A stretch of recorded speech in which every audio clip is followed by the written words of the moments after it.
For decades now, the biggest killer of college athletes has been sudden cardiac arrest. It's a fact the entire sporting world was reminded of last week after news broke of 18-year-old Bronny James's hospitalization following a sudden cardiac arrest while working out at the University of Southern California. The incident drew immediate comparisons to a similarly shocking collapse experienced by Damar Hamlin, a 24-year-old safety for the Buffalo Bills, during a football game against the Cincinnati Bengals in January. Why are young athletes in seemingly peak physical condition at an increased risk for cardiac arrest?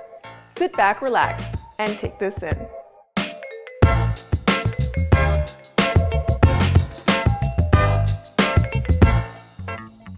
Two high-profile sports-related cardiac arrests in 1 year is certainly eyebrow-raising, but what's more shocking is that these occurrences aren't isolated cases. They're part of a decades-long pattern that's been documented in multiple pre-COVID studies. The leading cause of sports-related deaths for high-performance athletes is cardiac arrest, and for Black male athletes, the risk is particularly high. A 2011 study reviewed 273 sudden deaths in NCAA student athletes between 2004 and 2008, finding cardiovascular-related sudden deaths were the leading cause. And a 2016 review by the NCAA found the athletes at greatest risk are basketballers and footballers. Male basketball players and football players comprise just 23% of all NCAA athletes, but account for over 50% of sudden cardiac death cases. According to a 2015 review, the risk of sudden cardiac death is also higher in men and in Black athletes. Around 6 in every 100,000 Black male athletes go into cardiac arrest per year. And that data was backed up in a report released by the British Journal of Sports Medicine in 2020, which showed NCAA D1 Black male athletes had the highest occurrence of sudden cardiac arrest, resulting in death among athletes ages 11 to 29. James isn't even the first on his team to experience cardiac arrest. Last July, Trojan forward Vincent Iwuchukwu also collapsed during an informal practice at USC's Galen Center.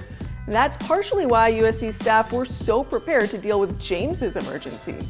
And even though cardiac arrest is most common in basketball and football, it occurs in other sports too. In 1998, St. Louis Blues defenseman Chris Pronger collapsed on the ice after a slap shot to the chest left him with an irregular heartbeat. In 2021, Danish soccer player Christian Eriksen suffered a cardiac arrest on the pitch. Sadly, there have been notable instances when first responders have not had such success. In 2003, Cameroon soccer player Marc-Vivien Foé died on the pitch during a semifinal FIFA Confederations Cup matchup after first responders spent 30 minutes trying to revive him. And in 1993, Reggie Lewis of the Boston Celtics fatally collapsed during a July workout. His death was attributed to hypertrophic cardiomyopathy. In 1971, Detroit Lion Chuck Hughes had a fatal heart attack on the field during an NFL game, and there are plenty of other athletes whose deaths have not made the headlines. The pattern of cardiac arrests is well documented, but the question remains as to why they occur with such frequency amongst athletes, especially Black males. It's possible that Black male athletes are at a higher risk because they tend to play a lot of the riskiest sports, like basketball and football. Lifestyle and genetics could also play a role. As many as 1 in every 200 people are estimated to have a genetic predisposition to a cardiac arrest. One of the biggest genetic causes is hypertrophic cardiomyopathy, what took Lewis out. It's a genetic condition often observed in Black men, involves the thickening of the heart muscle, and could potentially lead to a decreased blood pumping capacity to the body. But aside from these general theories, the specific factors that increase the risk of cardiac arrest for young Black athletes are largely unknown. Since high-performance athletes typically undergo an EKG and echocardiogram to screen for hypertrophic cardiomyopathy, it's unlikely this is what caused James's collapse. Recovering from a cardiac arrest and returning to competitive sports is difficult, but it's not impossible.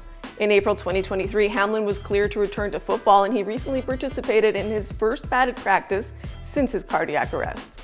Iwuchukwu's recovery, meanwhile, might give a glimpse into how USC will approach James's treatment. While Iwuchukwu was initially told he would never play basketball again, he opted for a surgery to install an implantable cardioverter defibrillator, ICD, in his chest, the same device that was implanted into Eriksen, who went on to play soccer for Manchester United. That device made it possible for USC to constantly monitor Iwuchukwu's heart rate, and he was cleared to return to play within 6 months. Bronny, by the way, is already out of the hospital, dining out, and playing piano. Encouraging signs.